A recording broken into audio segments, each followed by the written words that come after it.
some more on the build. Let me check my batteries.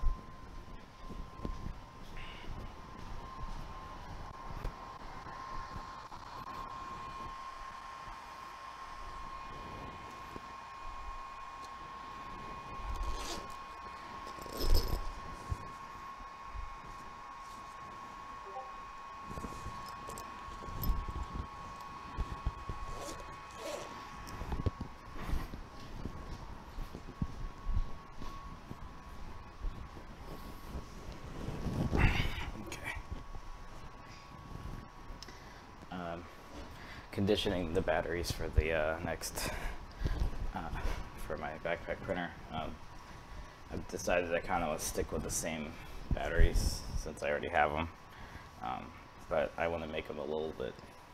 I'll probably stick with the same electronics, just make them a little, I don't know, easier to deal with. I need to be able to charge 2 batteries at once though. So I need to get a balancer splitter and or something, or maybe 2 chargers.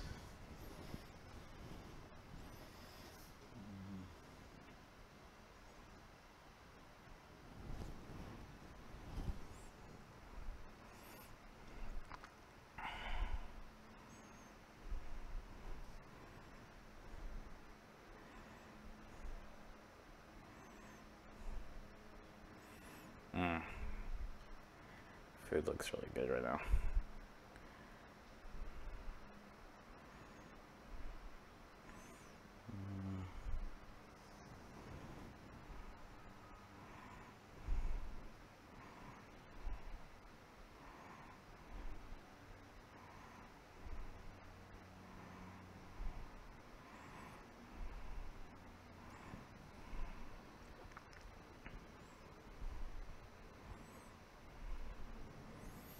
I should view more Instagram. I need the auto. I need something that will like post to Instagram, Twitter, Facebook, all of that. I know there's a couple services like that.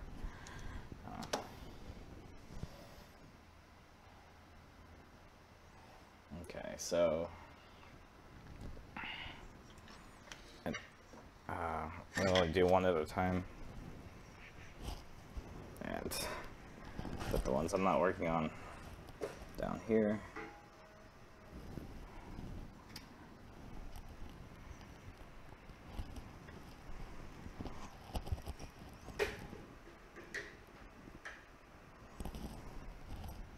Okay, so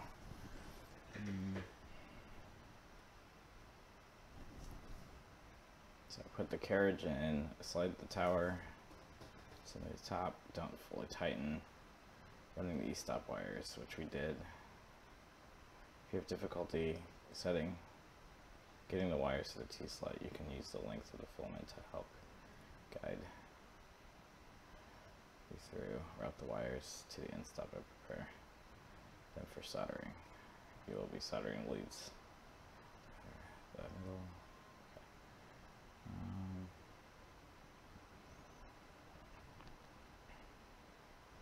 So they don't actually solder them yet, do they? They're showing like they're gonna be soldered. No. Solder the end stops. Remind you, you should solder the wires to outer, like use one of the supplied zip ties to take care of the end stop wires to the laser cut piece. Oh, so it doesn't chafe.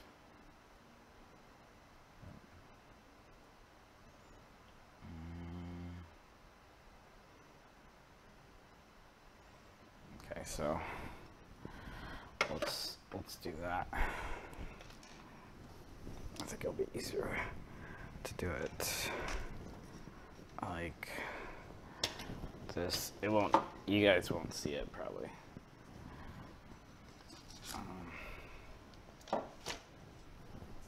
Hey John, thanks for joining me. Sorry, I have the chat left open from last night, so I have both chats open. Man, I thought I needed this conversation. There you go. Let's do for 8 hours. Yeah, so what's going on, John? You making anything cool? Super Bowl or whatever people do? I'm gonna get my... I'm also not printing anything on the Artemis, but you can see I finished one of the parts. And let me get that. Okay, and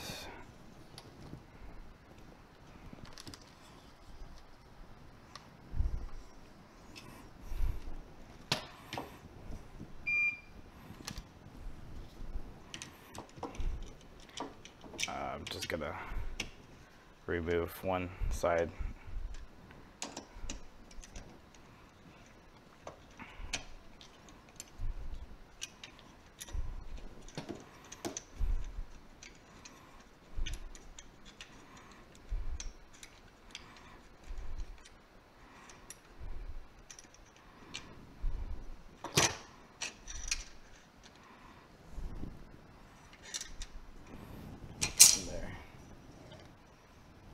Kind of see it in here. There's the end stop. I don't have a movable camera.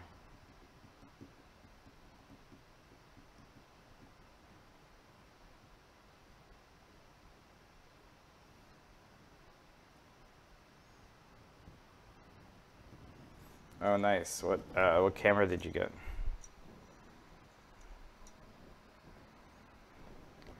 I feel like if I'm going to be in content creation, I have to be interested in cameras, but honestly, I just want a camera that works.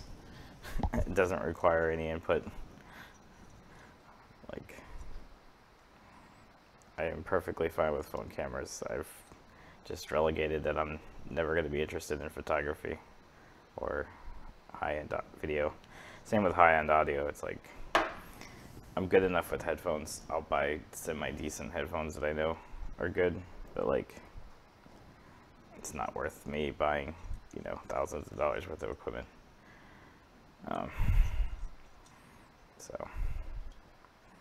But yeah, cameras. My mom has a Canon TI3, I think, SLR. But my thing is, I want to shoot in 1080, but I want good, you know, better picture than this camera. I'm really happy with the GoPro, but GoPros are really expensive for what they are.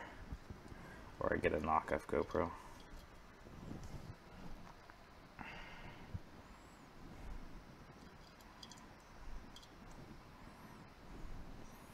Yeah, I'm gonna strip enough to have this thing wrap around.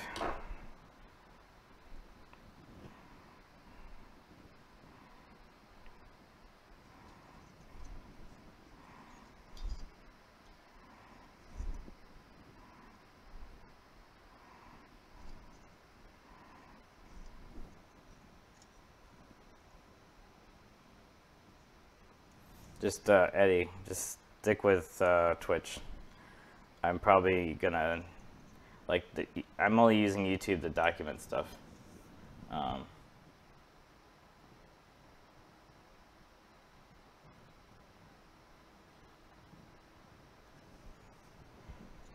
Yeah, so I'm only using YouTube to kind of be able to store my printer builds because I've already done printer builds on YouTube before. So, I mean, I could cut out YouTube and just do Twitch, but and then just upload the videos on the Twitch. It just seems to be easier to, I don't have to have hard drive space.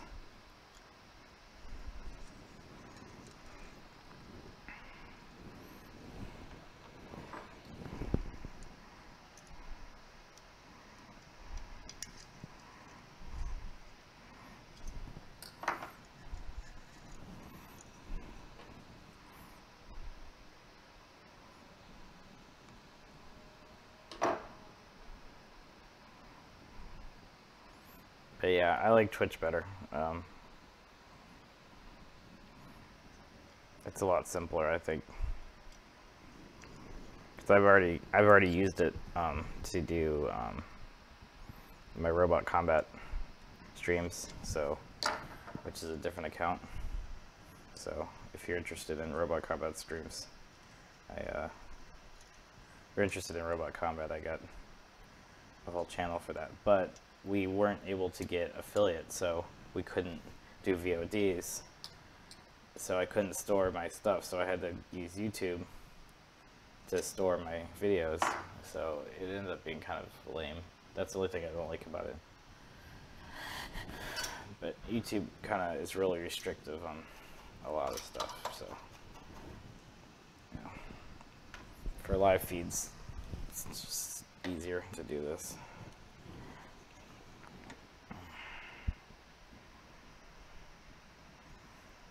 They want you to solder to the end of the end-stop wires.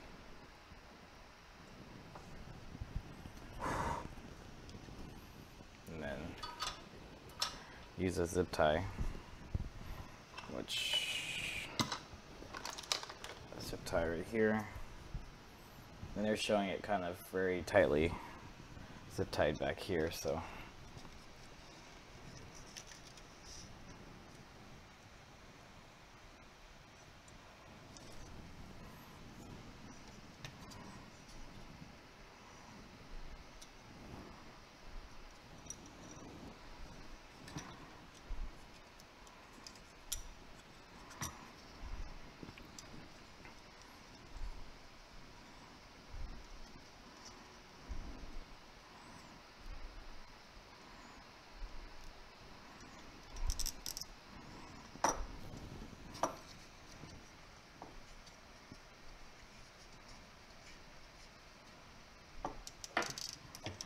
the worst thing that you can do for wire management is not have enough length of wire and then really skimp on wiring. But then if you're too long a wire, you should just be able to cut it down to where the board's gonna be. So like I'm probably gonna redo all the connectors anyway, so I'm gonna leave a little extra slack so I can make the duet connections. But really just all I need is motors and end stops. Everything else is going to be replaced because it's all on the whip. There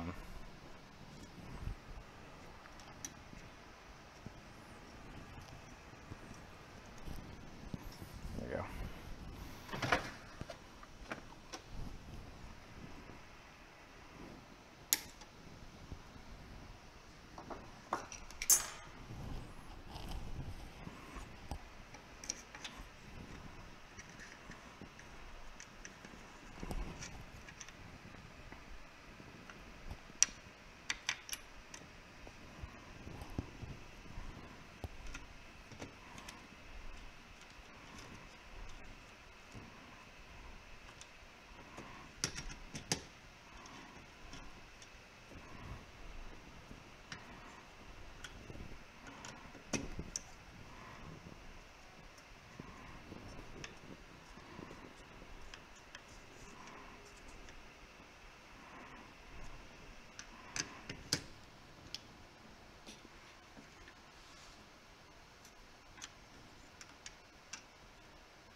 Yeah, the other reason I like Twitch is because you get the Amazon Prime benefits, like being able to sub somebody, and you know, like the microtransaction stuff, I think is a little bit easier, maybe. I mean, Super Chat's not hard. It's just I want a platform that's going to support the creators more than YouTube. Okay, exposed end stop wires, not really the best, but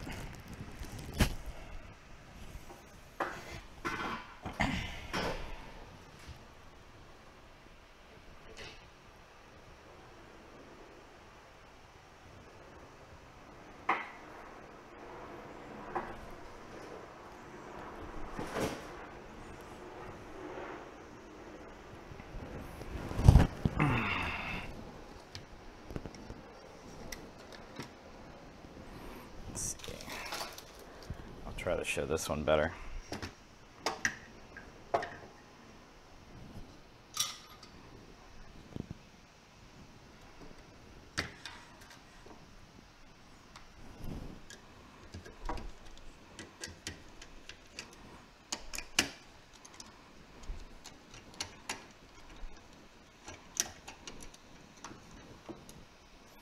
only going to stream for a couple hours today because I'm supposed to go help my mom.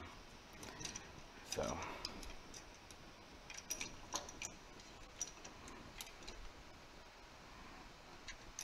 hopefully I'll get some chili today.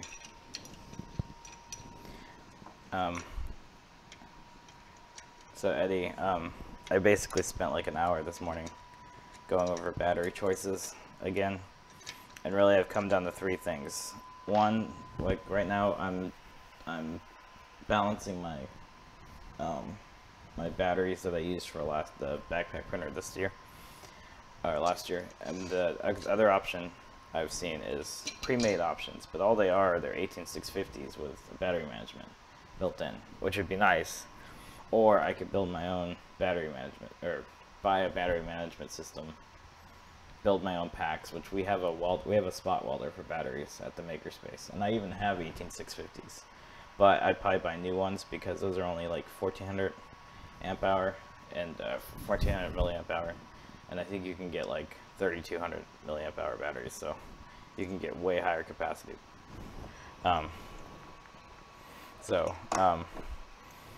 Like the thing I want with the batteries is I want them to be as like close to like lead acids as possible without the weight of lead acid, where I just don't have to worry about it. I can just charge it.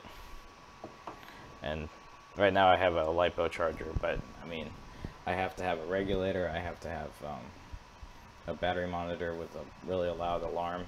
I really just want it to cut off the batteries at a certain voltage, so I'm thinking if I can make use of the duet voltage input, so if it knows my voltage input.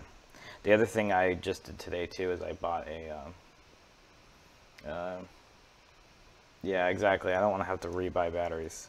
The other thing I bought is I was going to go with a 24 volt system, but I'm finding out that 24 volt batteries or 6S batteries or something are going to be significantly more expensive. But I can use less current, so like less amp hours, more voltage, but essentially all you're doing is you're running your batteries in series, not in parallel. And the only thing that benefits me is to be able to run these with thinner gauge wire and thinner connectors. But I'm only running 6 amps, like at 12 volts at 6 amps, so like ideally 3 amps at 24 volts. The other thing is I'm using a 50 watt heater cartridge for the Mosquito, and so like once I press the heat up, it's going to immediately like draw a bunch of power. So I bought a 12 volt power supply, and what I'm also going to do is I'm going to buy on Amazon, I'm going to buy the speaker connectors, the big heavy duty ones. That way I don't have to worry about I have XT60 connectors, but the included barrel jack is only rated to 6 amps, so I'm a little concerned with that. Yeah, this is like the little barrel connector, and these things usually are only rated to like 6 amps, not like 10 amps. So if I do draw a lot more current, plus if I ever want a heated bed, I'm gonna actually probably end up using an Xbox 360 power supply and using these connectors. So Chris from Practical Printing, he suggested these. Yeah.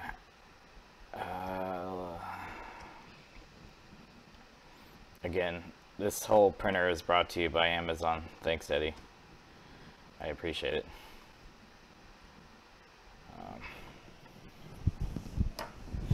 Okay, so this is the battery pack I was looking at. The problem I have with this is, first of all, it's $70. I don't know if this is actual rated milliamp hour rating.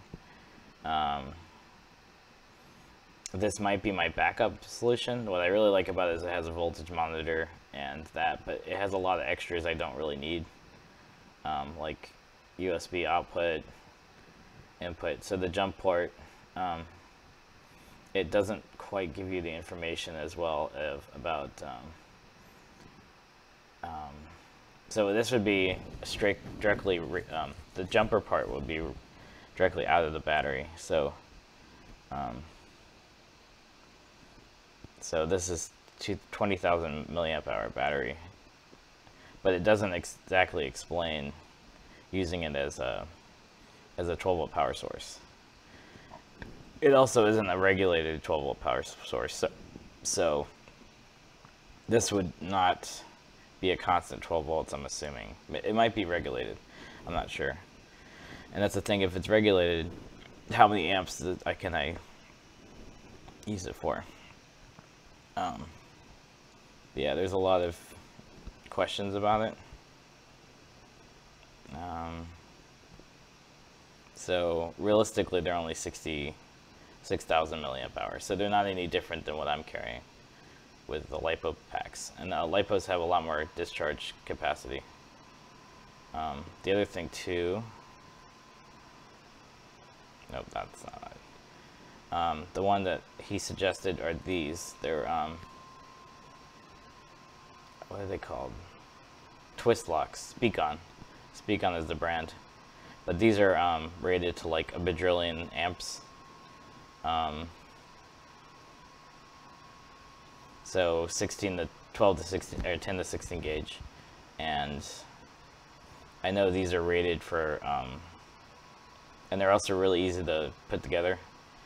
You just put them in screw terminals, and then what I could do is the panel mount version.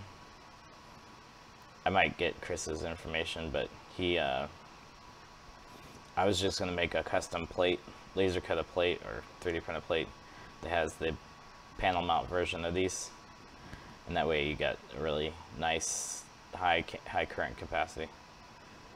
They don't say what they do, but like for speakers, I think they're like something crazy like 20 amps or something, or 100 amps or something. So I would trust this more than, and also it locks in place.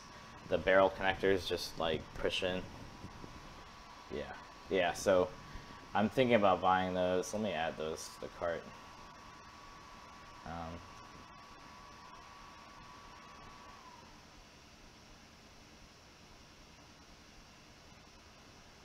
It's a 4-pack. Cool.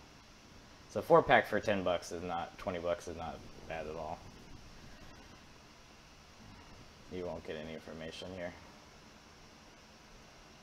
Nope.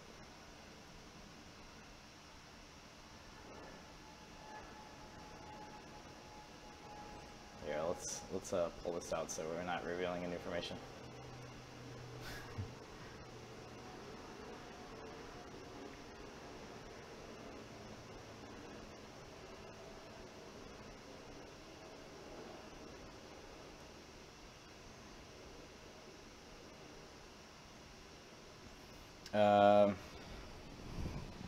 Let's see.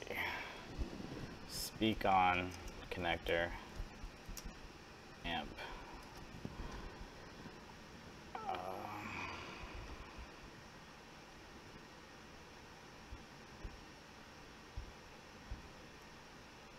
Like Parts Express sells them pretty cheap too, because they're speaker connectors.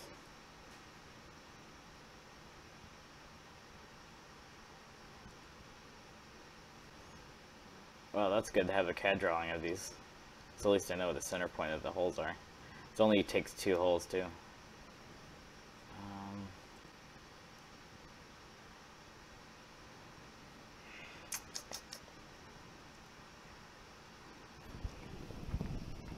I'm not sure. If Chris recommended them though, I'm imagining they're way over what you need for a heated bed. I would feel more comfortable with that than even like XT60 connectors. I think can handle like 10-20 amps or something like that, or because they're for RC cars, so they handle a huge amount of current draw.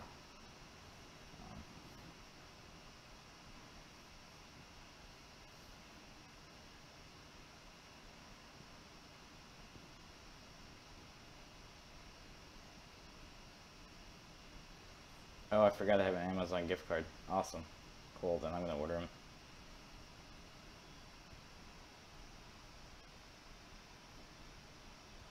Nice. Cool. So those will be placed. Nice. Okay. Let's see here.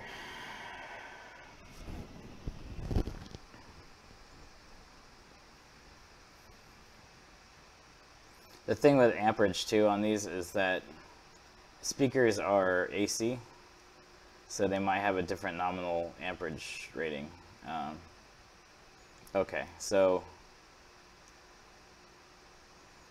I imagine all these are going to be the same. They're rated for about 20 RMS, 20 RMS, 20, 25 RMS, 40 RMS. Yeah, so I wouldn't probably exceed 20 amp RMS, but like that's 240 watts at 12 volts. That's quite a bit.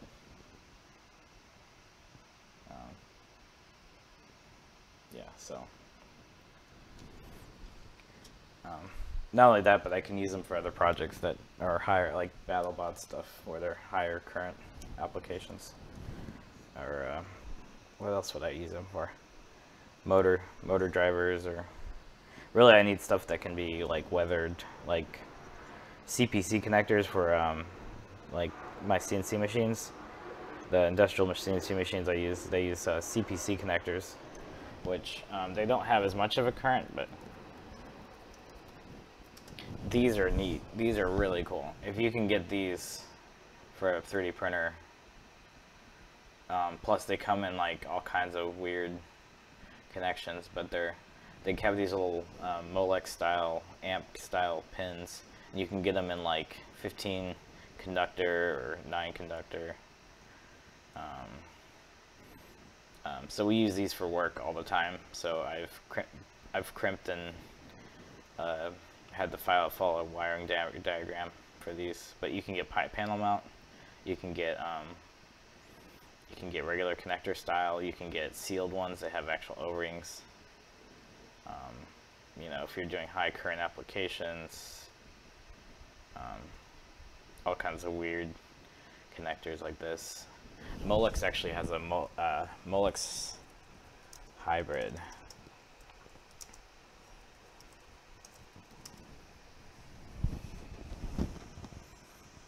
These are cool.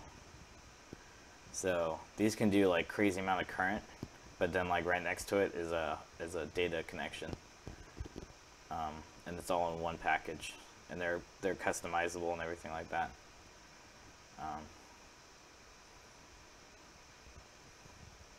But yeah, there's some oddball connectors that like I don't even know why you need to use them. We use these for our chillers, our chiller systems. But like for people to be able to reproduce this, I want to make it so that, you know, I put a full BOM, and my BOM is, you know, has the connectors from Amazon. So if everything's on Amazon, for most people in the US, it would be easy to follow. I don't want to go with some bizarre proprietary stuff. But XD60 connectors, as you can found out that people are having problems because they got the knockoff XD60 connectors that aren't like even the good Chinese brand ones, which, I mean, that's all I use. I bought XD60 connectors on Amazon, and they're a lifesaver. Like all my batteries are XD60. My chargers, I don't reverse polarity. I can handle like over 10 amps discharge. So I'll probably just do an XT60 to main twist on. So anyway, I could talk about connectors all day because it's really interesting, like how much engineering goes into them.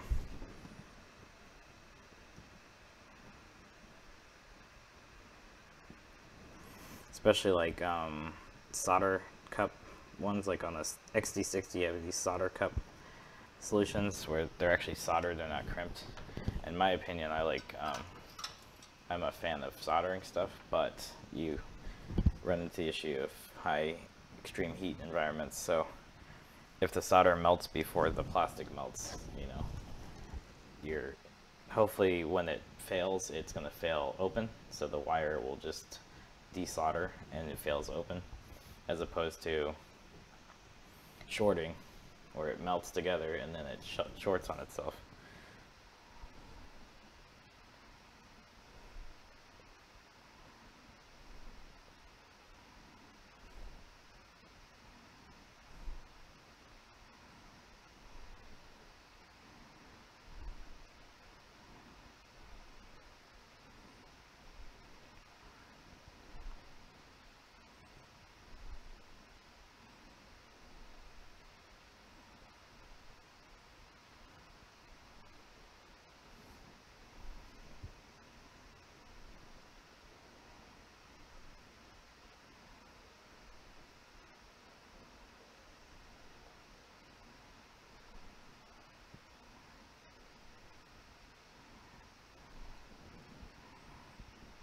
Sorry, we're talking about connectors. We're having an issue where the emergency stop is locked on, and I think it's a bad cable or a bad connector. But we don't have a way to, there's not a safe way to jump our e-stop. I'd have to look at the schematic. I might be able to fix it by just jumping a e-stop wire, but it's at the keypad, and the keypad goes directly into the controller. So the keypad has its own e-stop, but the wire going to it possibly is bad. So or shorted or open. If it's open, if you have one break in one of the lines, you're gonna have no e-stop output. So it could also be the e-stop relay.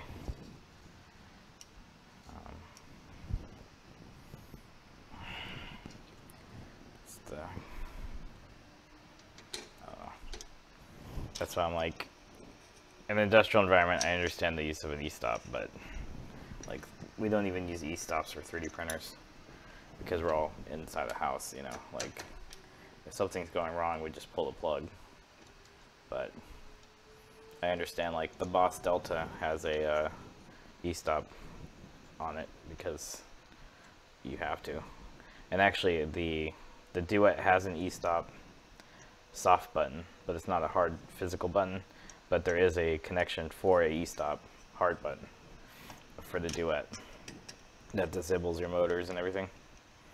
I've considered doing that. I might actually do that with this printer just because it's on my back, but I would actually want like a disconnect for the batteries, so I can quickly, you know, if the batteries are running hot, I can turn them off or something. I had that power switch. It was a really small, like a little on-off switch, like so I could physically disconnect the Aris. I really didn't have to use it because it was redundant, because there was an on-off switch for that, and then there was an on-off switch on the printer itself. So, but the problem is I couldn't reach the on-off switch for the printer itself.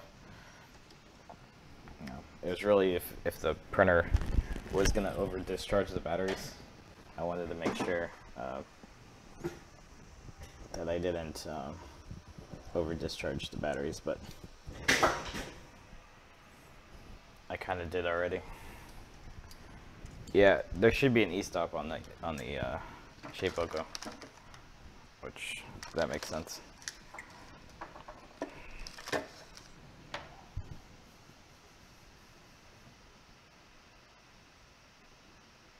Oh man, is Filamentum ABS pretty good?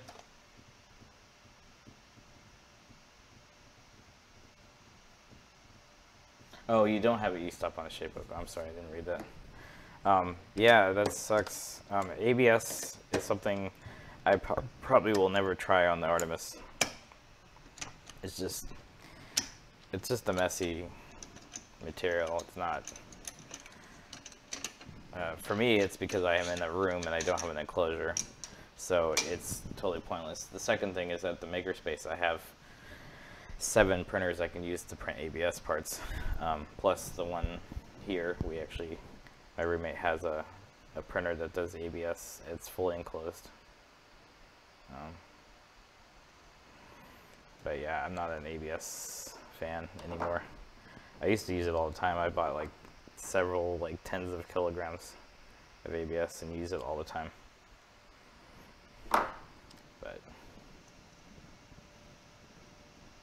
yeah, no, I mean, I get you on, yeah, ABS looks good. It's easy to sand, acetone smoothing, like, it's pretty good for cosplay stuff, but you have to build a printer that can handle ABS and pretty much dedicate to ABS. Like, I wouldn't want to be switching back and forth from PLA to ABS or PETG from ABS. And if you clog the nozzles, you can just soak them in acetone and burn them out. That's what we do.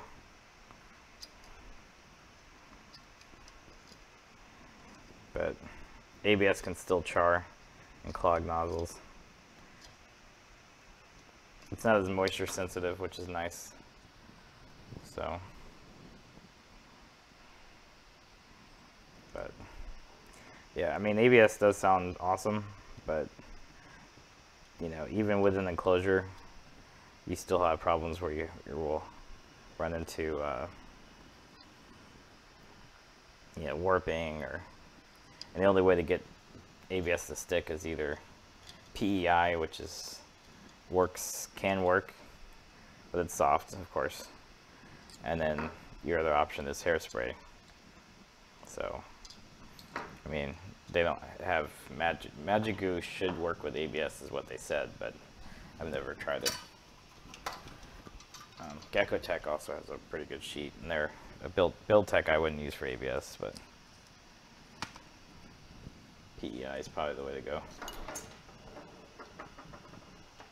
Yeah. Print Bite. So Print Bite is just Garolite, right? It's fiberglass.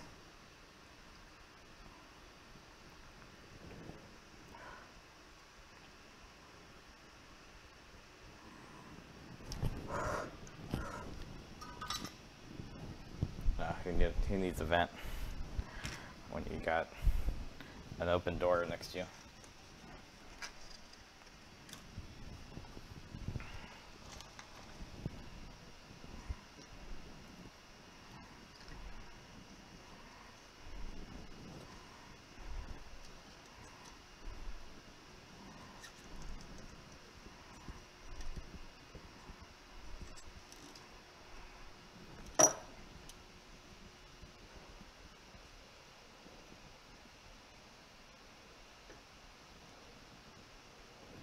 Yeah.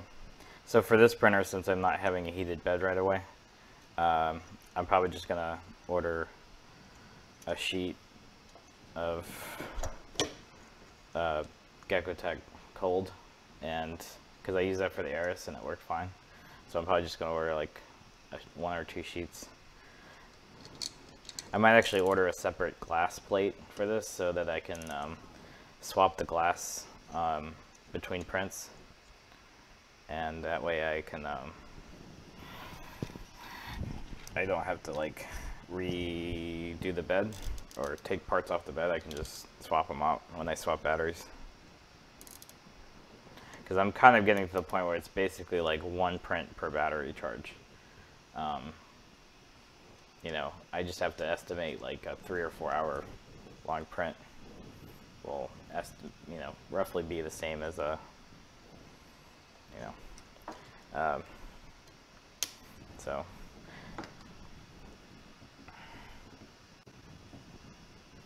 I'm missing a zip tie for this one, but let's see here.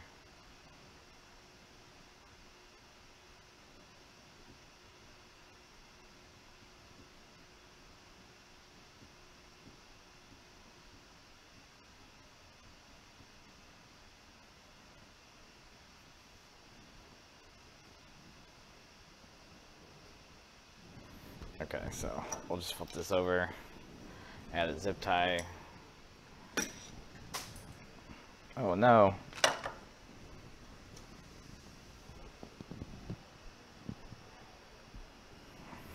I lost the T-nut.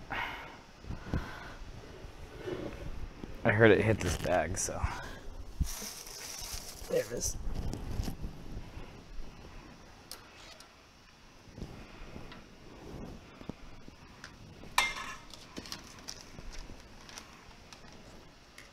Okay, so this is my main problem with aluminum extrusion stuff is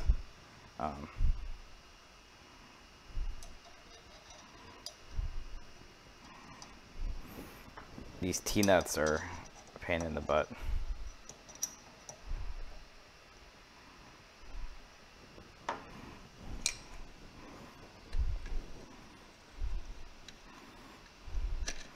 Especially if you're building like a really complex bracket or something.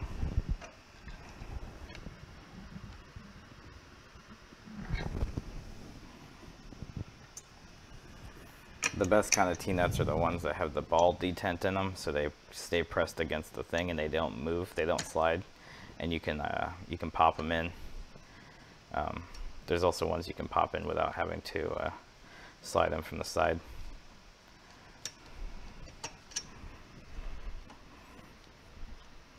Come on.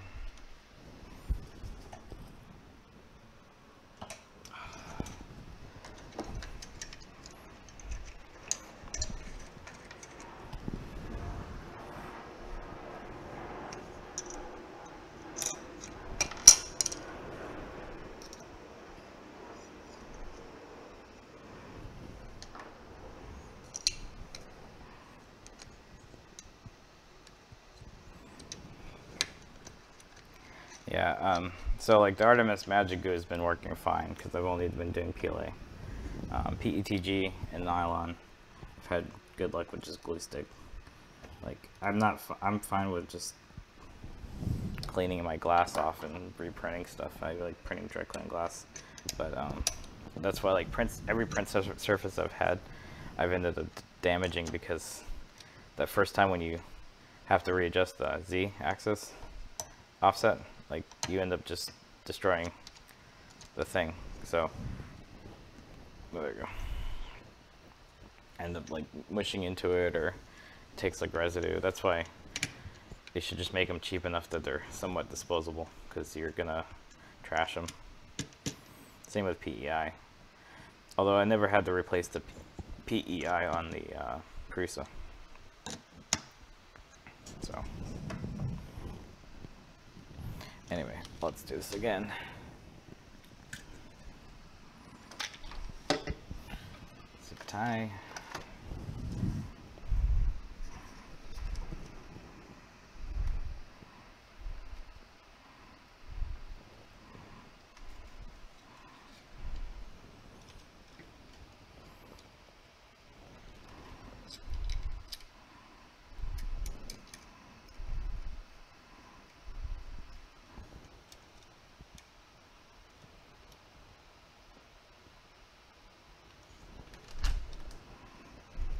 Yeah, Country can, as far as I know. Maybe it's an XSplit feature, but I would imagine there are services that let you do simulcasting. The main thing is Facebook, like, but man, I hate Facebook Live. It's the worst program ever. It's like the worst live solution.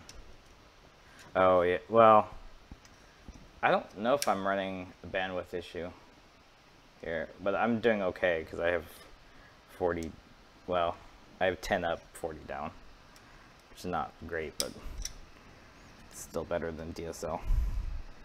Well, it is DSL, but it's in the city, so anyway.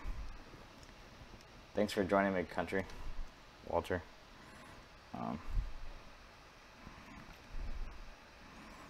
I'm just soldering the end stops and zip tying stuff.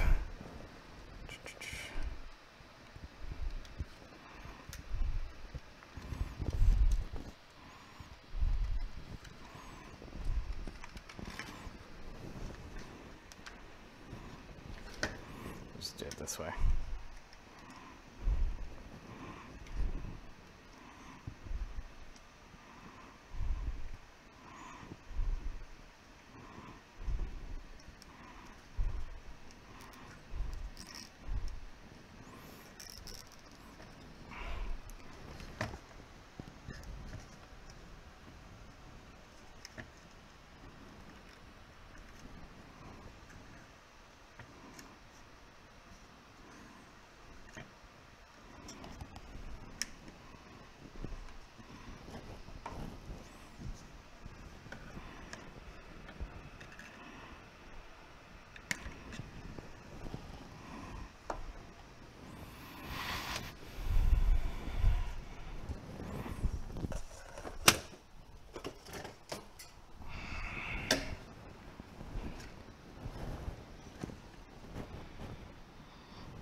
Yeah, the upload speed is the issue, right?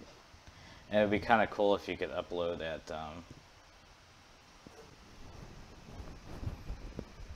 yeah, let me know how that goes, because we're actually considering that in our big production machines is using Cat 5, Cat 6, because it's really cheap and available. The issue I have with Cat 5 and Cat 6 is you're running 26 to 28 gauge wire, solid core wire. So I'm not sure if it's flex, what's it called? There's flex rated cable that you can buy that actually is meant to handle lots of bending. And that's what we should be using in 3D printers, but we don't. We use whatever is available and cheap. So, that's not what I was gonna do. Yeah, so we should be using flex rated cable when we build our printers, so that they don't fail quickly.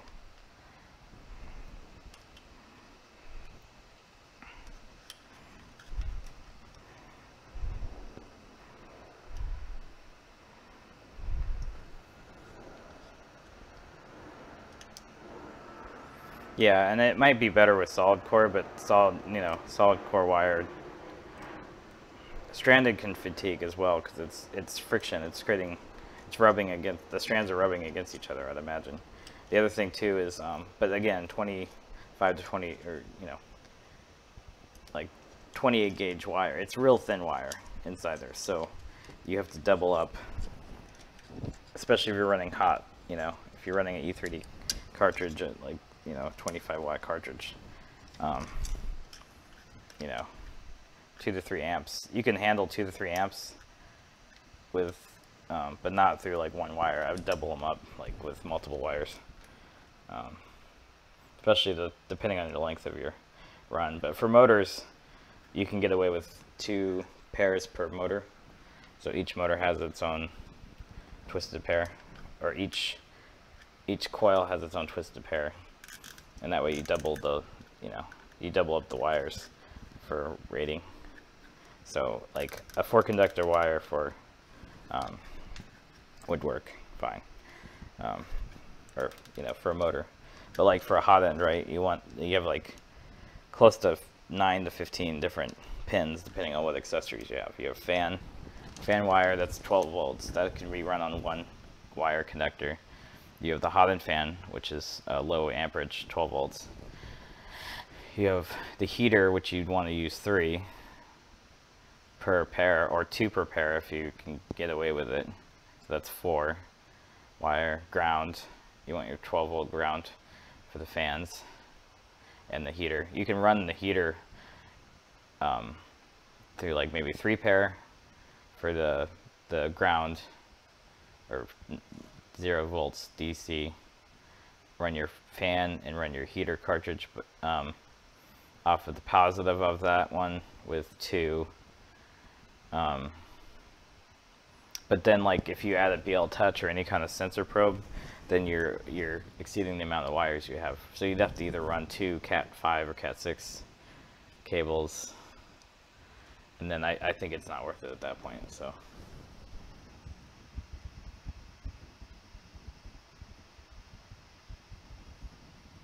yeah, I mean obviously use a cable chain if you can. It's not hard for us to print them. You can also buy them really cheaply on Amazon. The only reason I don't use a cable chain is because I build Delta printers, and Delta printers don't use cable chains. We basically use sleeve cables for everything, and there's not really a better solution because I've looked into it. I have looked into different solutions for whip wires. The only other option is the hard braided cable, or like actually a Ethernet would be great for that. Ethernet cable would be great for a whip, but you still got to have the Bowden tube running through it, so it ends up being in a braided bundle anyway. The only thing I don't like with braided bundles is they can fray when you try to work on them, and they're hard to work with. You got to pretty much fish everything through and out of it.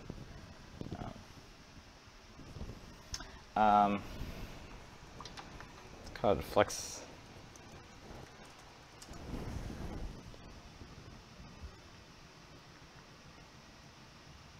So there's different companies that sell different things, but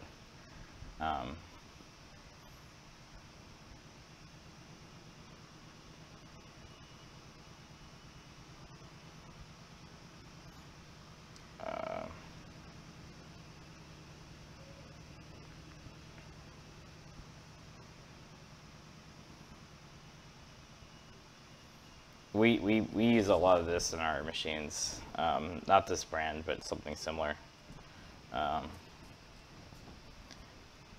Basically, multi-conductor shielded cables that can be flexed multiple times. You know, that are flex rated cables, so they can be ran in the E-chain and be bent at a constant rate. That's what I would recommend.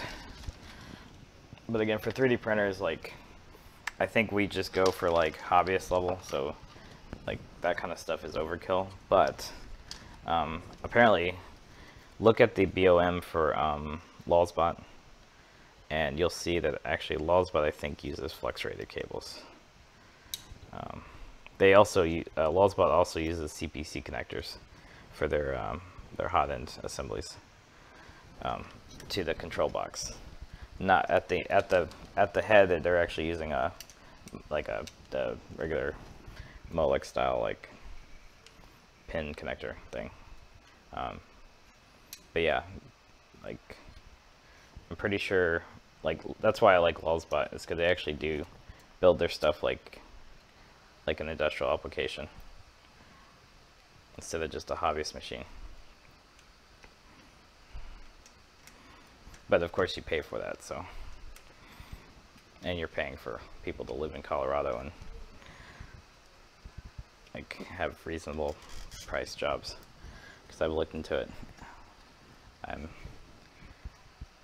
One of my plans would be to work for them. I honestly wish I could.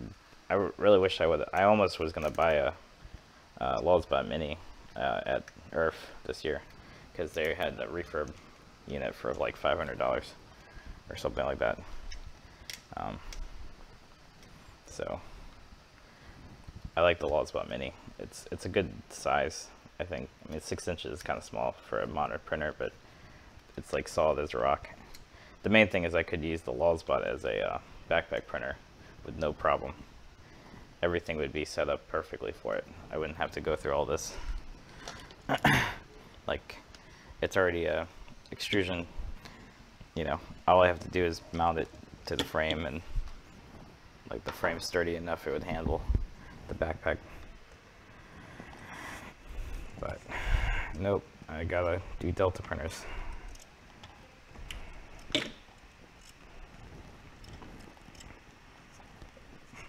But I've kind of made it my thing where I only want to buy Delta printers now. Like, I don't really care for Cartesians anymore. It's just preference.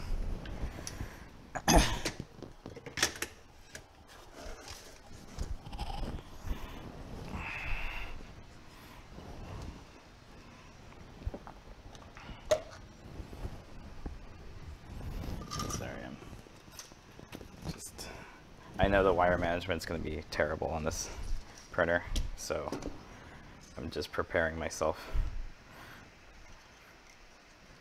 for this to be really hard to put together.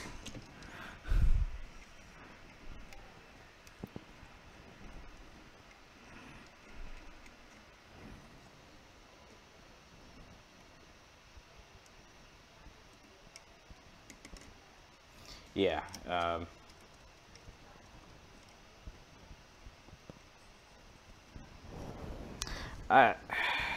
On this one's going to have the same whip arrangement like the Aris, which I am a fan of, where you have the extruder coming from the bottom, you have it coming up, going up and down, and that works better for smaller printers because you can't bend the bender. Well, you have a loop, and the loop can bend, but like if you have it mounted on the top, it's such a small printer that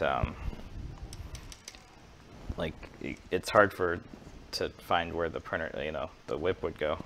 I mean, honestly, I could, on this printer, besides the motor wires, I could move where the, Oh no, that would be a pain, because all the electronics are on the bottom. So yeah, like the only reason I'm doing this because the whip is, the electronics are on the bottom, so the whip is at the bottom. On the Artemis, all the electronics are at the top.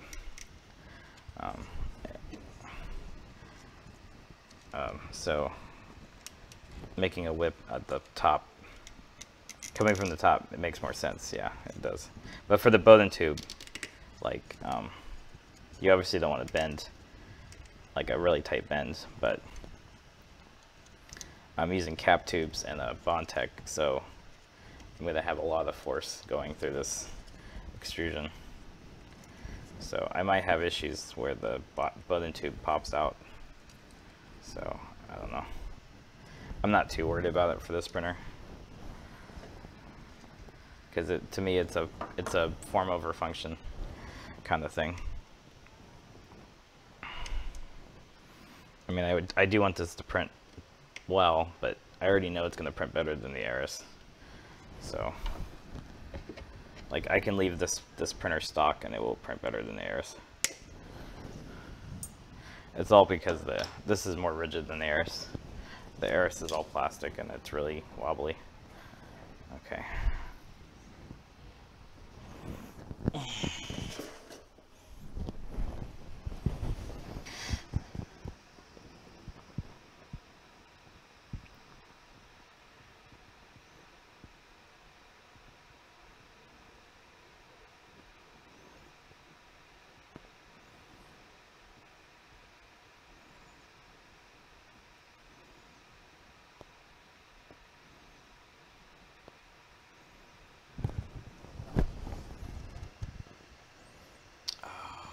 Wires have to come out through there.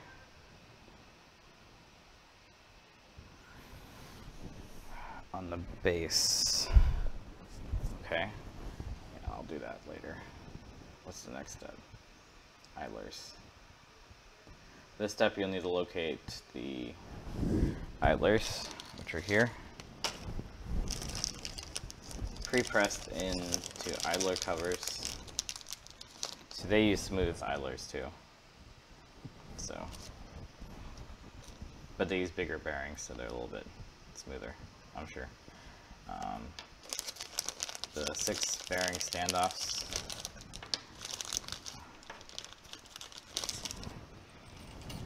One, 2, 3, 4, 5, 6.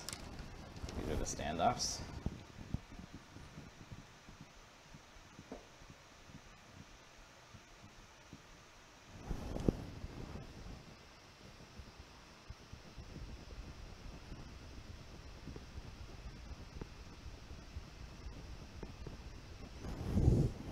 So we need really long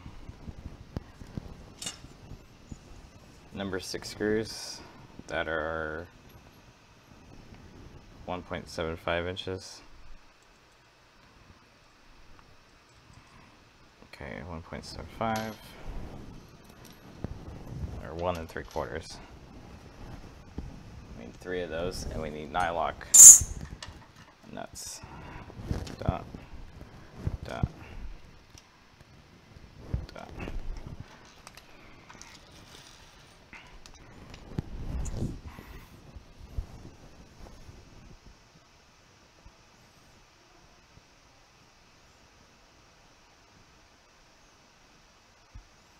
Okay, so we're just installing the idler at the top. Before I do that, let me route these wires like they show you.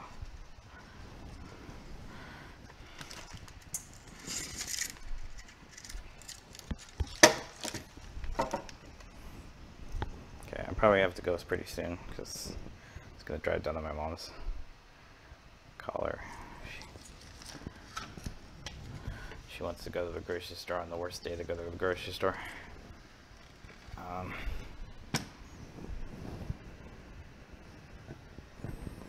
Again, not this is an advertisement for Amazon, but I'm totally down for Amazon Fresh, especially if they can deliver directly to the apartment door.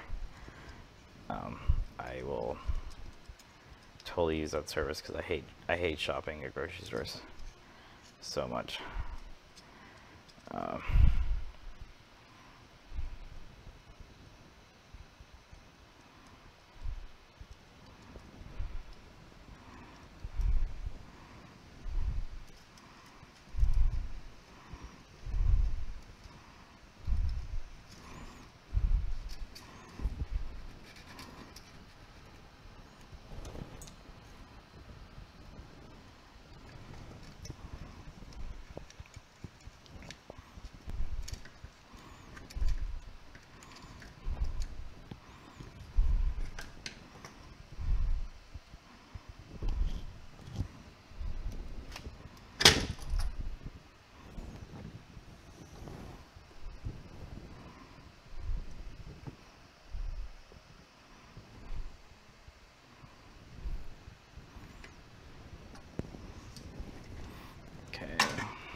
Hold on.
Man, I don't have a spare keypad, and I don't think we're going to be able to do anything today.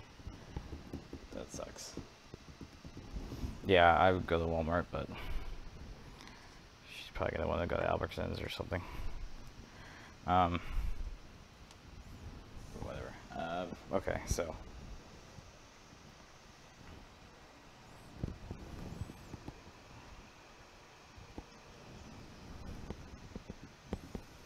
The melamine started chipping, it looks like. I wonder if it matters which direction these are mounted, but I'm going to mount them all the same way, so.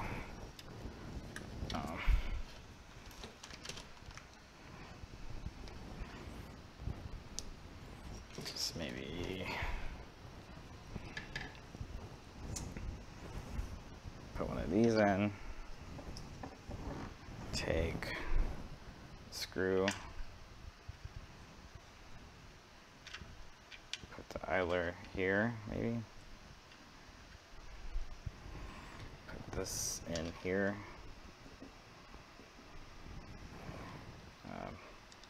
That's not gonna work. Put this in here.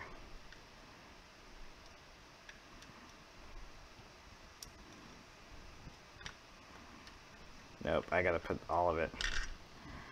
So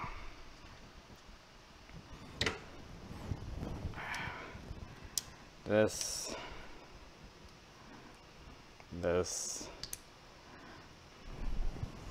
shove it in here.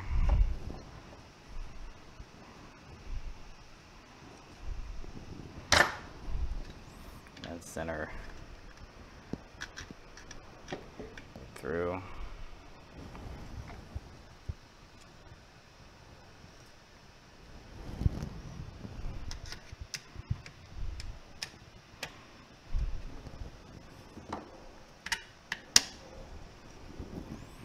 Like that.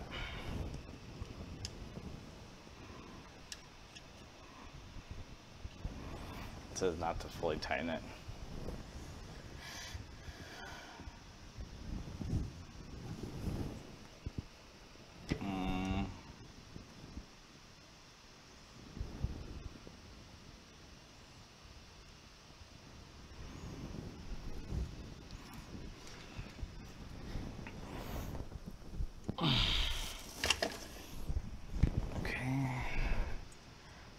these wires again.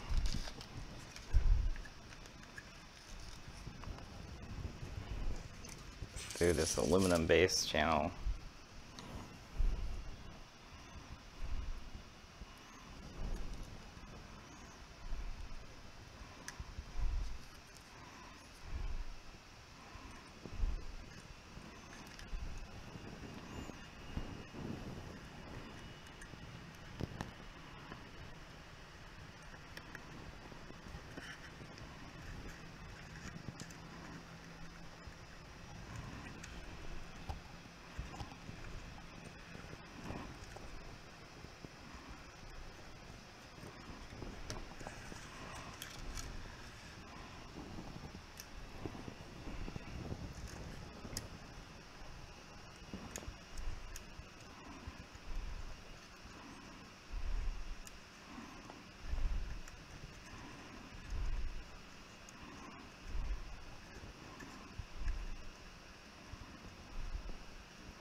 Good thing about this printer is it's really lightweight. Like there's not anything heavy besides the motors.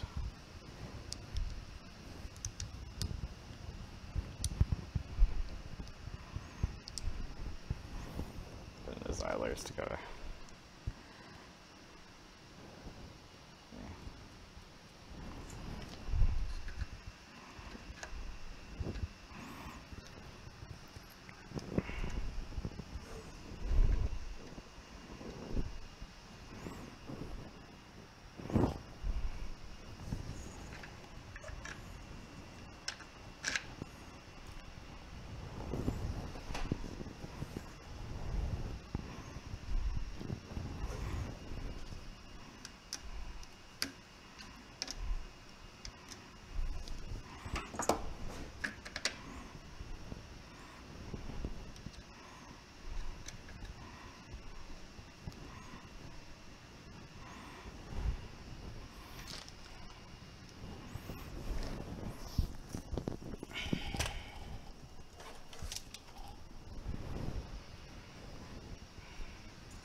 So one of the interesting things about this is that, like, this is one of those expectation versus reality kind of things, where it's like, I've done enough SeeMeCNC kits to kind of know, like, what to expect, and then I never actually ever paid attention to the H2, so I didn't know what the H2 was exactly. Even when I ordered it, I'm like, oh, that looks like a, like, I only did it by the specs, like, that looks like the step up from the Aris. But really what they're doing is they made, like, I mean, I knew it was like a bare bones Rostock Max, and I mean, it's still a bare bones Rostock Max, but there's some things like I kind of wish they would have just took from the Rostock Max, like the injection molded top and bottom idlers instead of the laser cut pieces. Like, these would have been really nice if they were injection molded, but I think they actually would. Well, their nylon has a little bit of flex to it, so these are a lot more brittle or stiff. So I'm not a huge fan of the melamine, but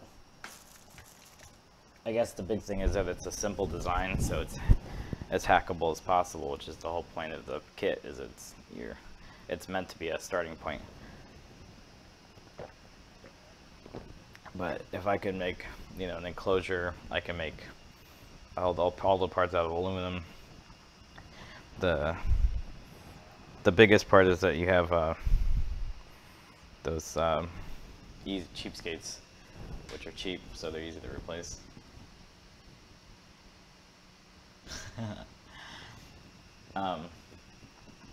Yeah, no, oops, soldering iron was on. Yeah, I expect to run into some issues. Oh, I didn't put an idler on this one.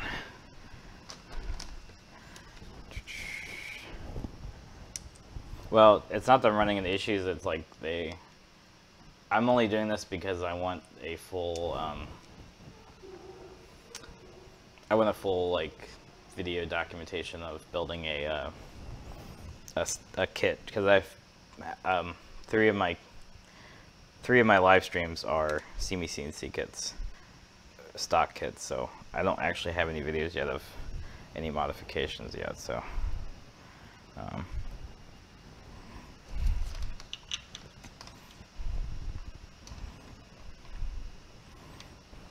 well, okay, that's not true. I do have a video on my YouTube of the bird air pump upgrade that I did.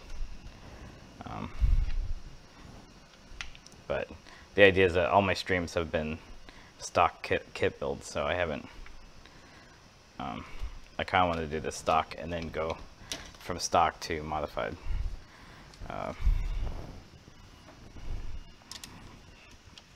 But I know these live streams don't get any views after the fact, so nobody will actually be watching this far pre-recorded, so like that's perfectly fine with me.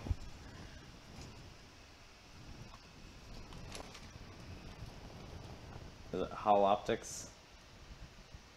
Oh, hey, how's it going? Okay, so we just finished the idlers. So belt routing. For the following step, we need the 3 supplied belts and 6 belt clamps that came with a carriage hardware pack.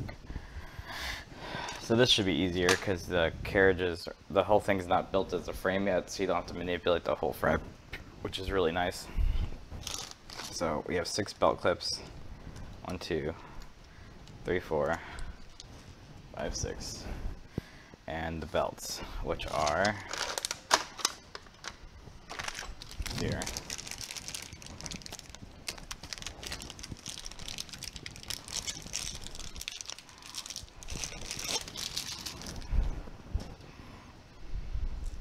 Cool.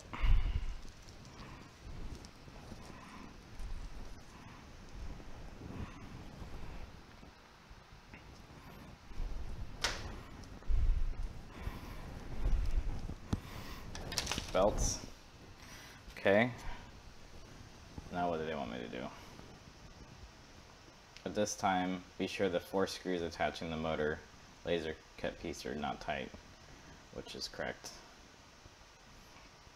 Start by feeding the belts between the carriage and the T-slot at the top of the carriage.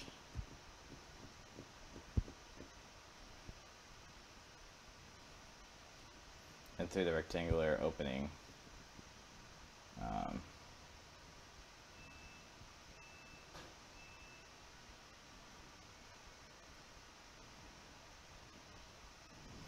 Okay, so this is exactly like the row stock. So this should be easy.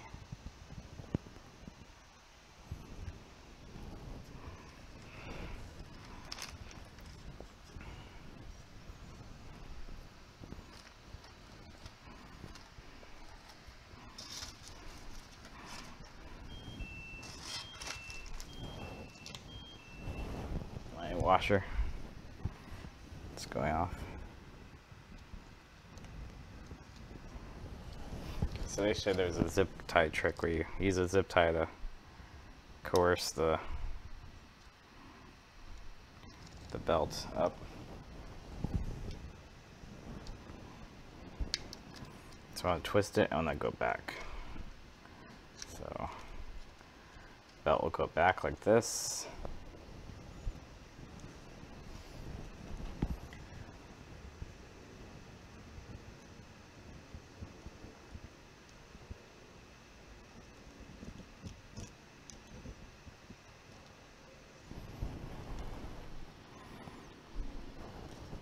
It says less than an inch. I don't know what an inch is. So reference inches about the length of my finger. So yeah, that's about right. Okay.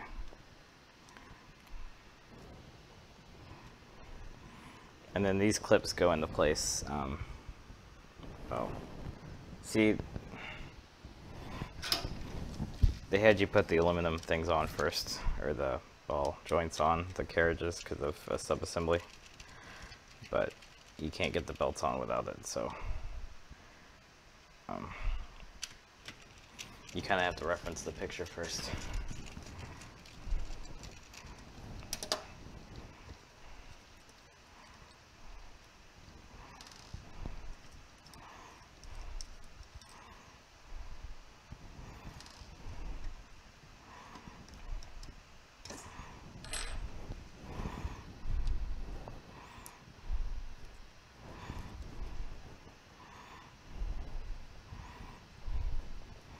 So these hook into these channels here. Nope, that's not how they work. They hook in here and snap down.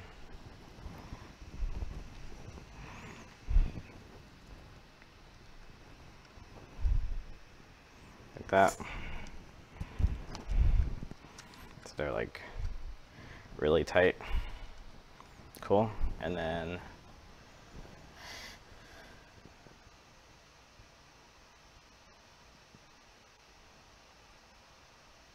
route the belt through the T-slot over the idler, route the belt down the opposite tower. When you get to the carriage, you'll need to route the belt inside the carriage between the carriage body and the T-slot. Okay. When you get to the bottom of the tower, route the belt around the timing pulley. Begin routing the belt through the T-slot, feed the belt up into the carriage and the T-slot and through the rectangular opening at the opposite opening in the center of the carriage. Hold the carriage stationary, hold down the belt, and with a decent amount of force while doing so, insert the belt clips into the two rectangular cutouts. So basically we're just route this belt all the way through here.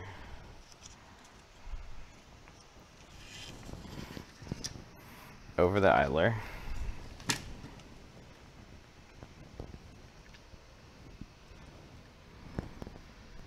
Through the carriage. Pushing it through the back side of the carriage.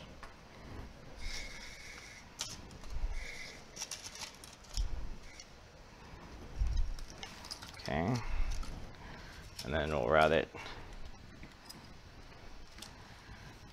under here, through here,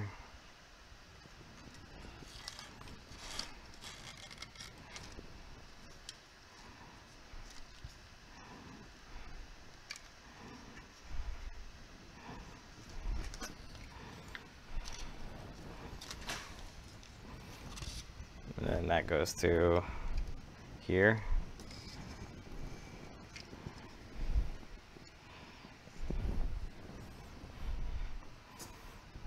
Okay, so now I'm going to pull, use the zip tie, get the zip tie to pull this through here.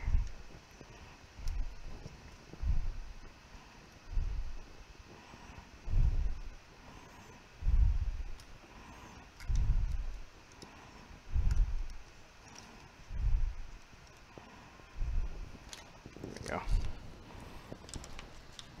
Make sure the motors are loose.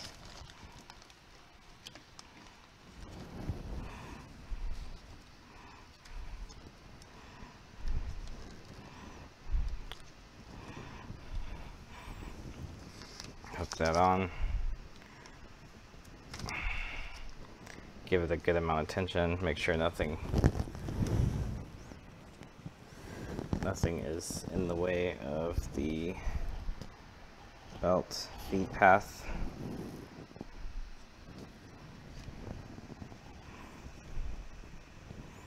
Okay. Slide that in there and it should snap into place. There you go. So now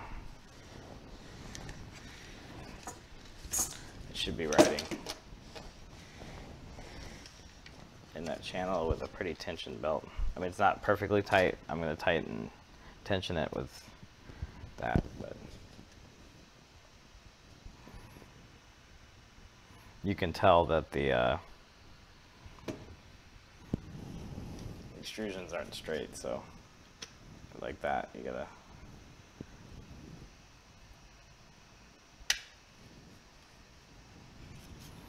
Interestingly enough,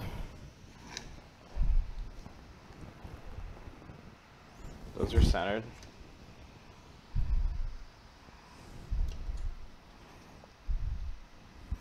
You can see the belt, since the idler is bigger than the pulley, it kind of ramps down under here, so when you get up close, well, no, not really, I was gonna say.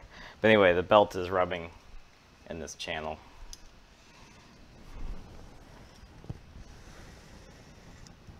But here it's not. Actually, the aluminum, it's rubbing in the aluminum here. So it's not too bad. I think once I apply tension, it's gonna be a little bit better, but anyway, and that's what it looks like when it's done. So do that to all of them.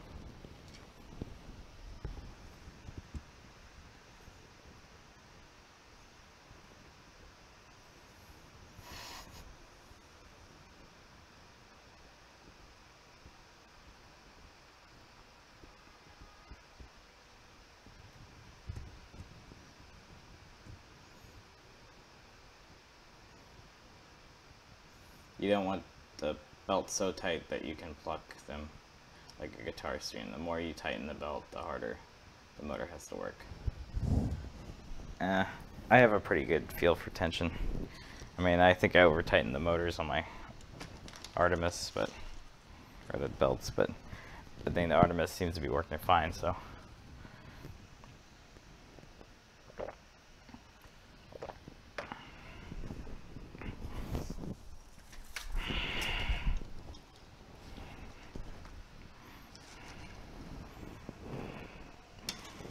Oh, that's right. I can put these back on now.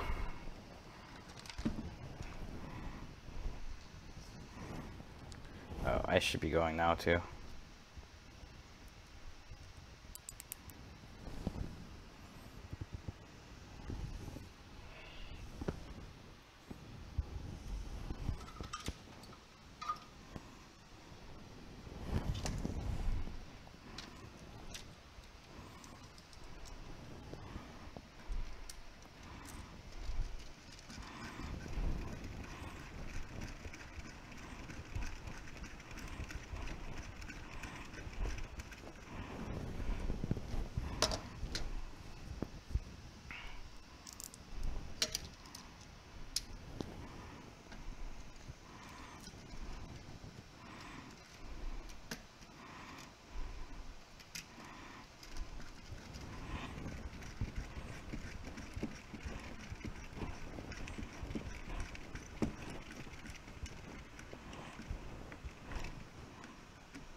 That's pretty stiff.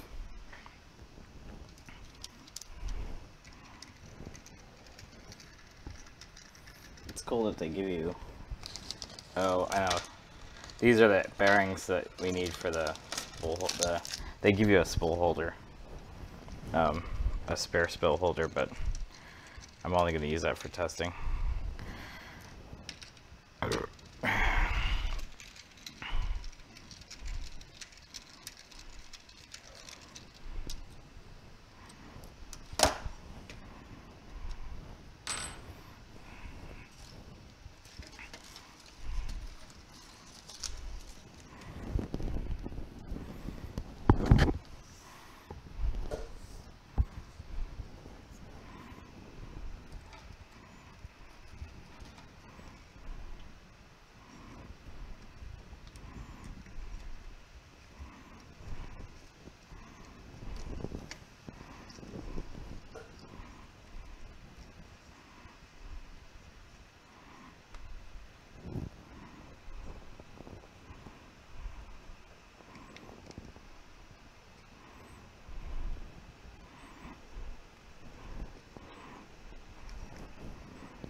Um, yeah, I agree with you on that, but I think you have so much other play in everything else in the Delta printer that linear rails are the least of your issues. I mean, they could start by making, you know, they could use, you know, stronger like ball magnet cups instead of, or magnetic ball cups that wear and kind of are anti-backlash instead of still going with a ball and cup design. But I mean, it's all preference. I could see why the cheapskates were used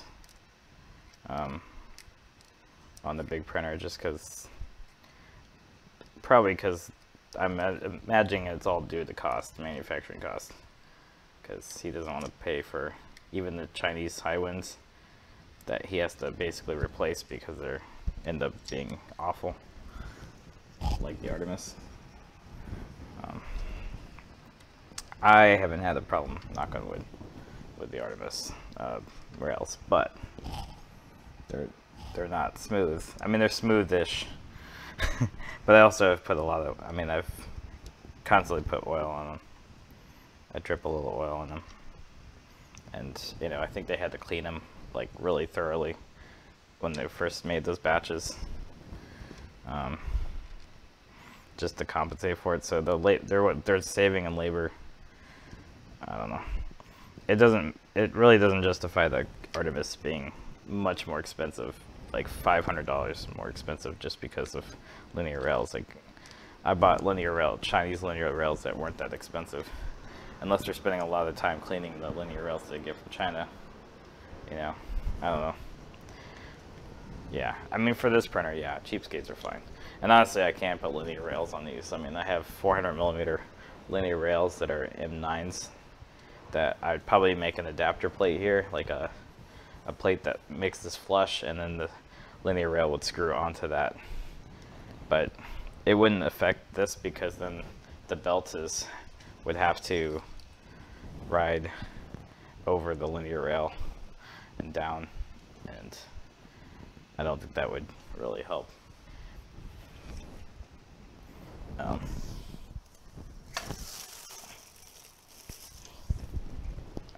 actually going to have to go after this, so after this step.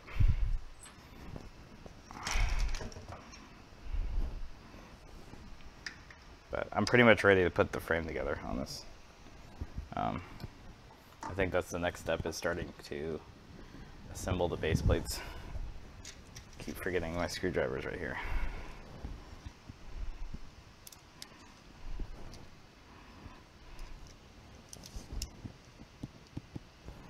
Yeah, and I think Ziltech probably checks their linear rails too, so honestly I'd be okay with buying those if they're already pre-made.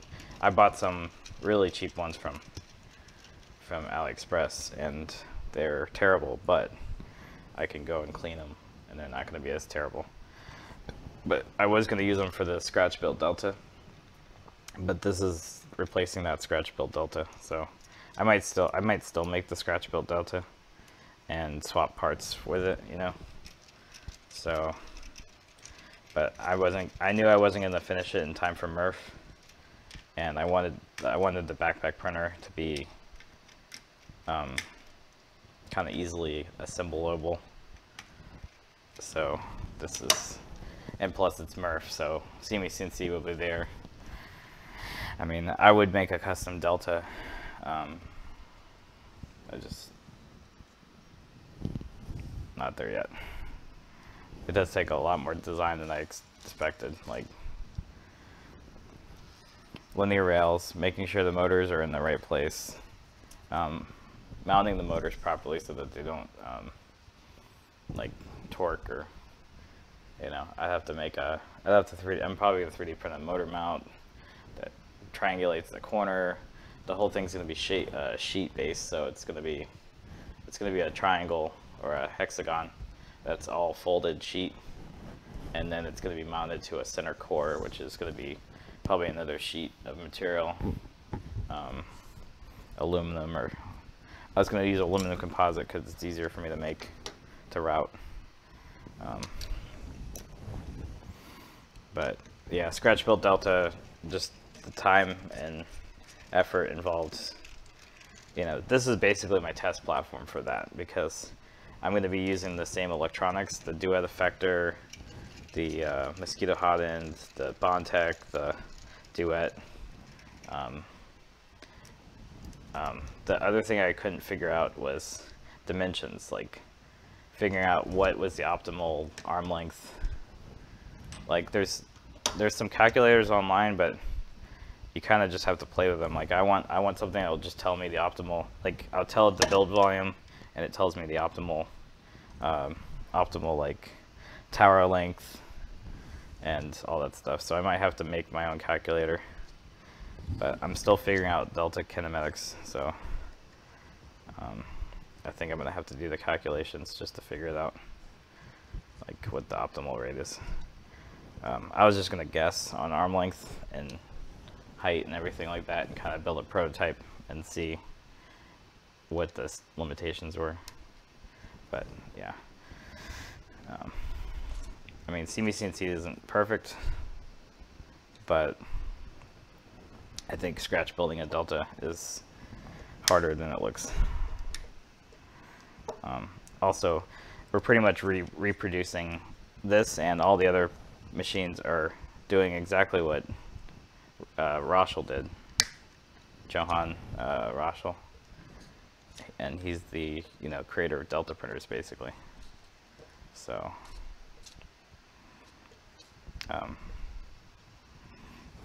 like I would just go back and look at all the Kossel designs and see what the pros and the cons of all the Kossels were. Kossels, again, like this printer, are all aluminum extrusion put together, and you still have to square the frame, make sure all the towers are perpendicular, parallel. It's kind of hard to get a Delta like perfect. You can do a lot of software compensation. That's the only thing that makes this good, is that you can compensate for everything in software. But again, I want to build a machine that's really like strong, like the Artemis.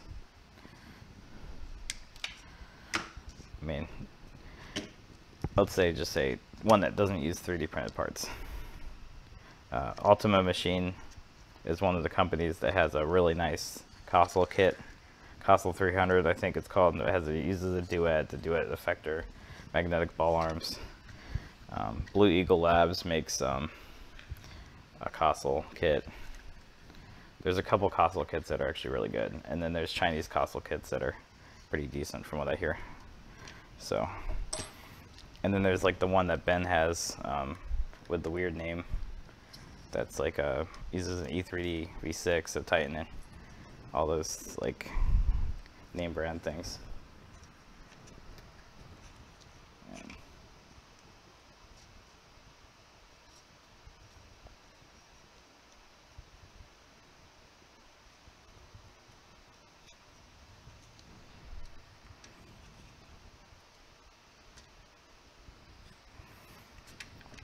Yeah, but so my company kind of does the same things. They make things really like fancy, nice, so they can impress customers. But then like we buy really nice, like expensive servo drives and all this stuff. But there's some stuff like it would be nice to have basic sensors for, like a lot of it's down to software for our company. Like our software development's kind of slow, so, and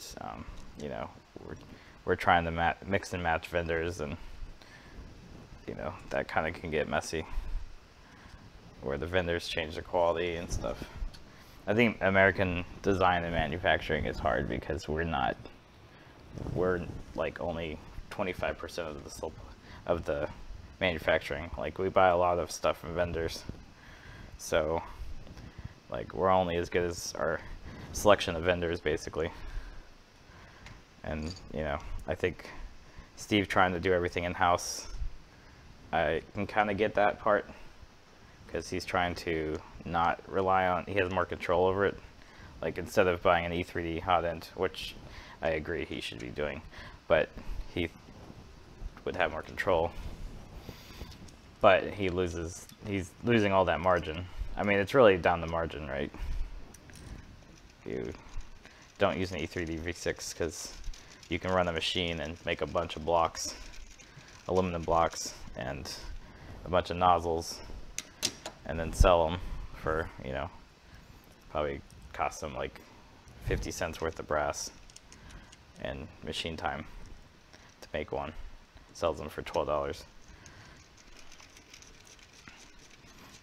I don't know.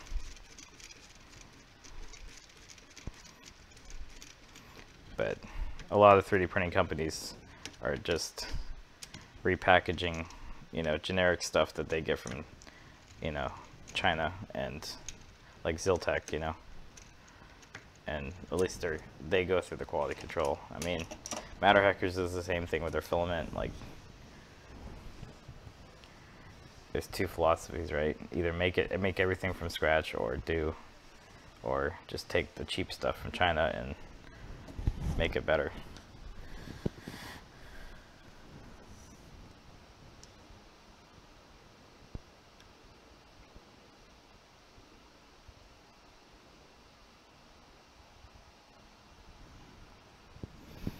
Yeah. I'm sure there's a pride issue there, but I mean, he's been around for 20-something years and still in business. And even, not only that, but he's still in business with like the least money-making, most niche thing you could possibly do with manufacturing. Like 3D printers are the worst decision for a manufacturing company to make because they're so tight margins for the wrong audience. Like, that's why I wouldn't do it for a living. Okay, I take that back. Like, Wellspot kind of has the thing, and I have worked for a 3D printing company, but margins are low. You don't get paid well. You're only doing it because you like doing it. But yeah, I don't know. Like, I wouldn't be a manufacturing company and then like solely make 3D printers. I think I would be a company that makes the parts for 3D print. Like E3D is doing a good job because they pretty much cornered the market on FDM printing. So, but it's really rare. I mean, just everything's so relatively cheap that it's not worth doing anything in the US unless you can just repackage Chinese stuff. That's why Folger Tech is what they are.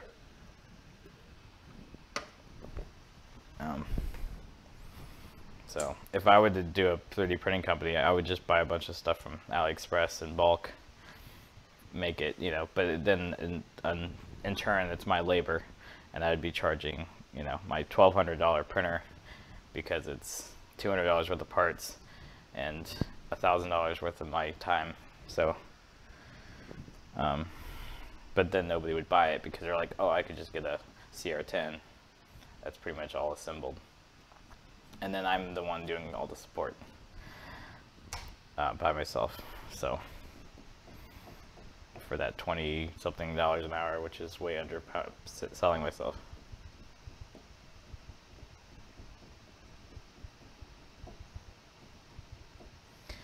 I mean, I've had issues with SeeMeCNC machines, but I go through the support channel and eventually I will get a replacement part for it. Even I'm technically out of warranty on my Artemis, and I still have gotten warranty parts, I think, because he warranties the SC300s, you know, which those had lots of issues. You could have that replaced. He replaced mine. Well, I ended up paying for it because I clog my SE300, but still, like the ball arms, you know, plastic ones, there's not much of a difference, and these are probably fine, but you know, 45 bucks for custom machined ball ends, that's, for machine time, that's not bad, but it doesn't make much of a difference, probably not. I don't know, but I might be under a reality distortion field, so. But I mean, that's like you buying really expensive MacBooks that are nice, but you know, MacBooks have issues too, and they're the most, Apple's the most, richest company in the world, so I don't know.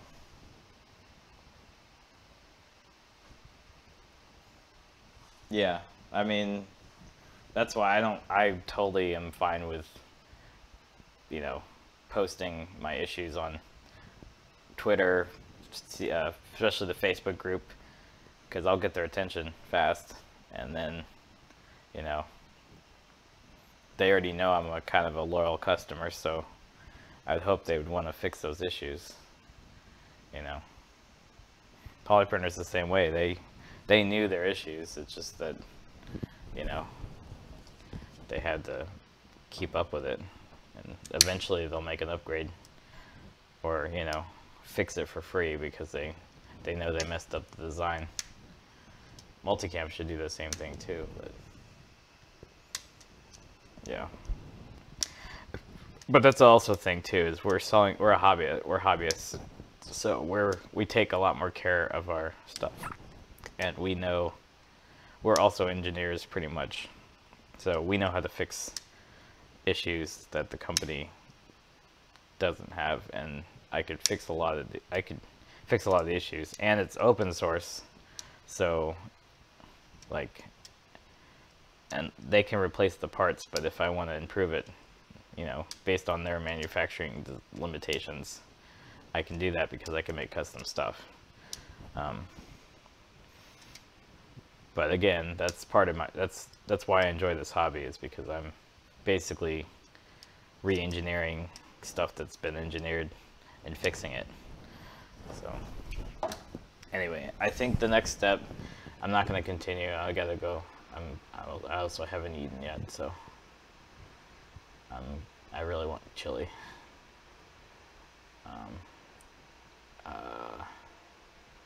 Okay, so I'm going to tighten the motors down.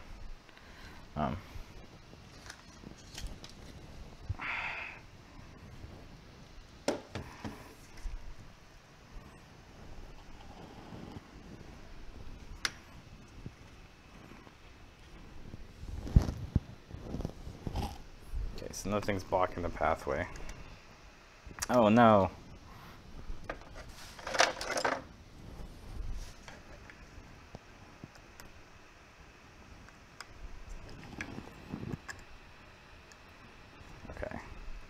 So I'm gonna pull back on this, tighten it.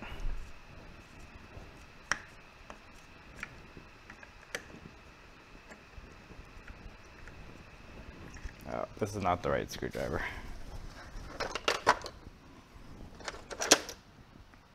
But yeah, Eddie, I get it. I mean, the thing that kind of changed my mind was, I was talking to, what's his name, John Ollie, and I was talking to Ryan, and I was complaining about the Eris, and they were like, if you don't like it, why don't you build it yourself? You know, why don't you build one better? And I'm like, okay. And then, you know, challenge accepted. So that's why I started scratch building a printer, and that's why I'm still determined to scratch build a printer, because I think I could build a better printer, better Delta printer for that size. But again, I'm not an experienced engineer as well. So, I mean, But anything can be figured out if you have enough patience and trial and error. Is this one? There we go.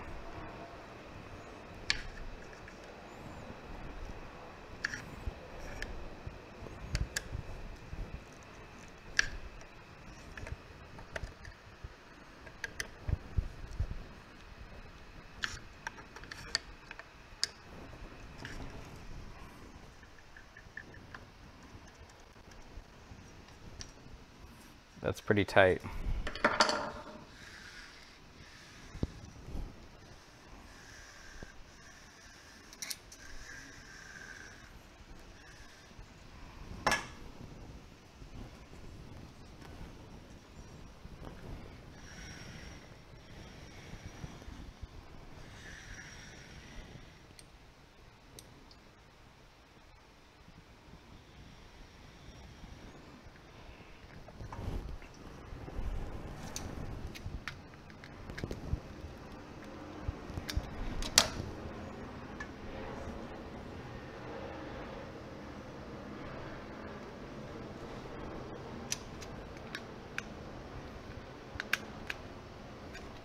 But yeah,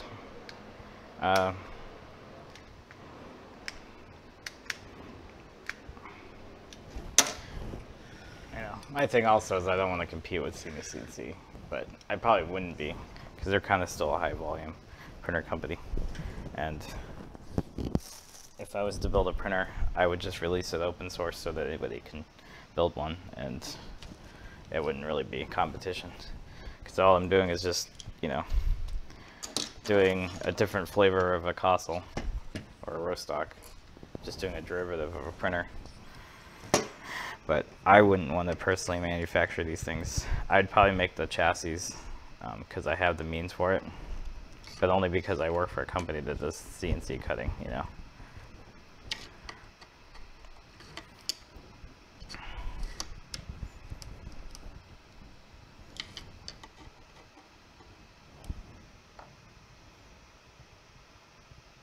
Yeah, no. I mean, we complain about SeeMeCNC, but like the Rostock Max V3.2 and the Artemis are like the best printers I've ever used. I mean, besides, no, it's an unfair comparison because the Prusa was cheaper, and honestly the Prusa was a better printer for the price, but the Artemis all around is the better printer. But it also has sold me on Delta printers, like in general. And that's saying a lot too, because, yeah. But that's also saying a lot too, compared to like Chinese printers. Like there's a lot of good Chinese printers out there. So, and I'm personally not going to buy another Chinese printer again. I'm only going to help other people build Chinese printers because I want them to learn 3D printing, and I personally just don't want another cheap Chinese Cartesian. So if there's a Delta printer that works better, that's Chinese, I would probably get it. The Little Monster has been really tempting, but after Walter's issues, I don't know if I would, yeah. I don't know if I would go with the Little Monster. And I know, Eddie, you have the Little Monster that you gave him, but still.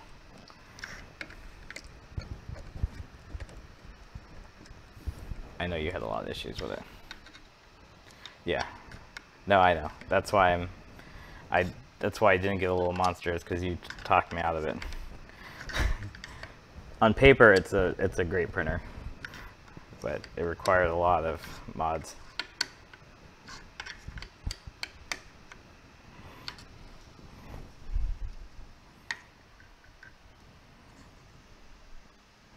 Okay, so those belts are pretty tight.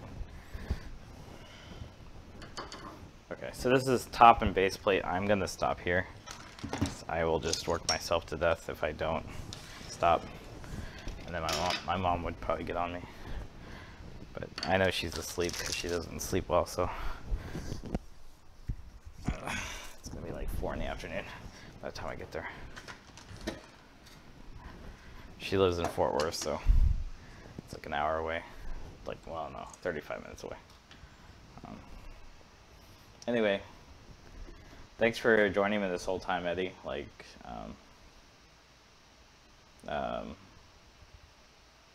no, I think if you could scale this with aluminum parts, if you could scale the H2 with aluminum parts, I'm actually thinking that would be really cool. If you could make this into an Artemis size build, but switch all these to just solid aluminum parts, with linear rails, of course, but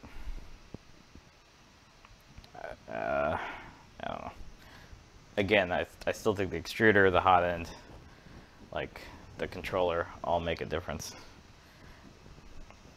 especially in deltas. So, yeah, I would love to. I want to see your thing cut aluminum, but again, this weekend has been, you know, friends and family, so.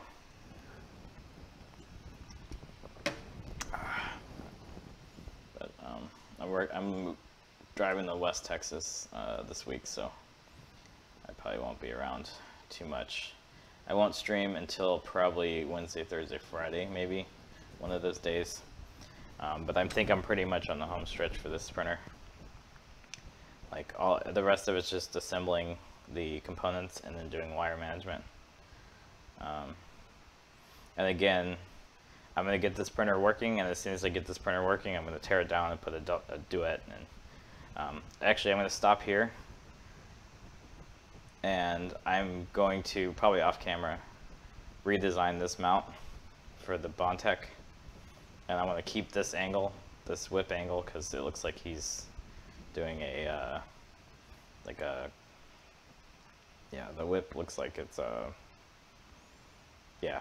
So to get the whip to go through here, you need the angle here. So I'm going to put the Bondtech at that angle, whatever it is. So I'm going to just take the existing DXF, modify it to put screw hole things, or figure out a way to mount the Bondtech with the existing screw mounts. So yeah, we'll do the clamping setup too. I think there's already designs for that, so okay. Thank you, Eddie. I'm gonna head out. It's nice talking to you.